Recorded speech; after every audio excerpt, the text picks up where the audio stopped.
essentiellement pour des restaurations et parmi les artisans les plus réputés, ceux des ateliers Renoncé près de Nantes. Nous les suivons ce midi dans notre mag de la rédaction. Il est signé Jean-Pierre Brénuchon et Jean-Marc Lallier.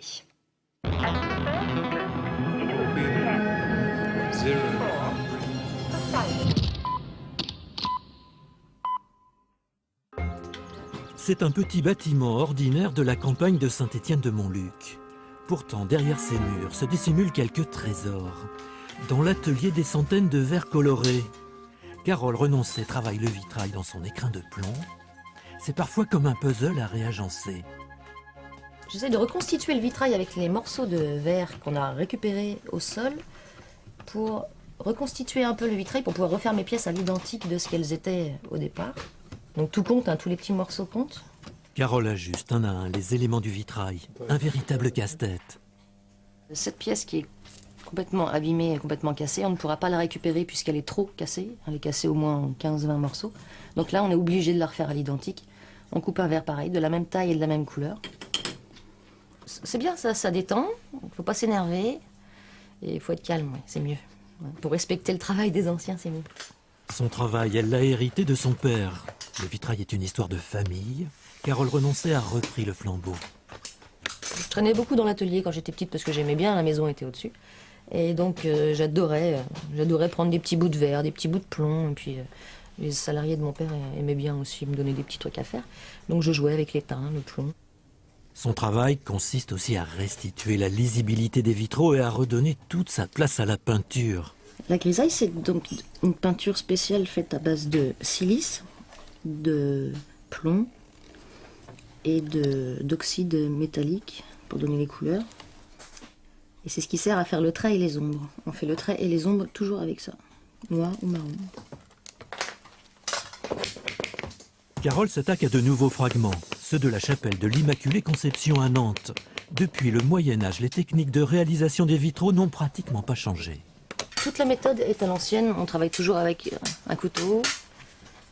On a une roulette pour couper le verre, une pince pour gruger les petits morceaux qui dépassent. Et on soude avec un fer à souder. Donc avant, le fer à souder n'était pas électrique, c'était comme pour les fers à repasser. Tandis que Carole plonge dans le passé des autres, Julien et Sébastien mettent un doigt de magie dans leur travail. Et Jacques, son associé, nous dévoile une autre facette de l'art du verre, le fusing. Les couleurs ne sont plus coupées par des lignes de plomb. D'une épaisseur de 6 mm, le verre sera porté en étapes successives à 830 degrés. Donc le principe, on met 2 verres de 3 mm avec la poudre et les couleurs en insertion. Donc ce qui nous permet d'avoir une couleur inaltérable dans le temps, puisqu'on est coincé entre 2 verres de 3 mm. La plaque de verre, sous l'effet de la chaleur, se ramollit et se transforme. Les couleurs ont disparu. C'est un moment particulier, Jacques. C'est toujours magique. Le verre en fusion laisse disparaître les couleurs et elles reviennent en redescendant en température. Donc c'est toujours intéressant de voir ce qui se passe. Jacques aime le fusing pour la liberté. Il a voulu sortir le verre de sa fenêtre de plomb. On n'a pas besoin de répondre à un cahier des charges historique. Donc on peut évoluer dans n'importe quel sens. Personne ne nous dira rien. Donc on est libre. C'est avec un autre sentiment de liberté que Carole Renoncé à juste un dernier fragment. Chapelle de l'Immaculée Conception à Nantes. Du voilage, des échafaudages filtrent des filets de couleurs et le jeu d'ombre et de lumière des vitraillistes. Le témoignage visuel prend le pas sur le travail de l'atelier. La vue, la vision passionne. Je suis en admiration, moi j'aime beaucoup, je regarde la qualité des dessins, des traits. J'aurais préféré le faire que de le restaurer. Mais oui, non, c'était bien, c'était un bon moment à passer. Les vitraux sont montés un à un puis insérés dans les fenêtres. Après plus de 20 ans de pratique, Sébastien a appris les secrets de la pose. C'est pas évident à faire rentrer. Il faut bien creuser dans un côté pour que ça rentre d'un côté, pour en mettre de l'autre. Si on met plus 1 cm de plus, personne ne peut le rentrer. Alors il faut qu'il monte la repire en même temps. On n'a pas le droit à l'erreur. Et ils vont durer combien de temps maintenant, ces vitraux-là? Oh, bah, une bonne centaine d'années. Ce ne serait pas moi qui vais la refaire. Julien, en apprentissage, est ébloui par l'art du vitrail. C'est vraiment partir de rien et aboutir à quelque chose d'exceptionnel. Quand je vois les personnes qui ont créé ces vitraux-là, ils sont partis d'un papier et d'un crayon et qu'on finit par un tel résultat, je suis admiratif, quoi. Et voici un rayon de soleil.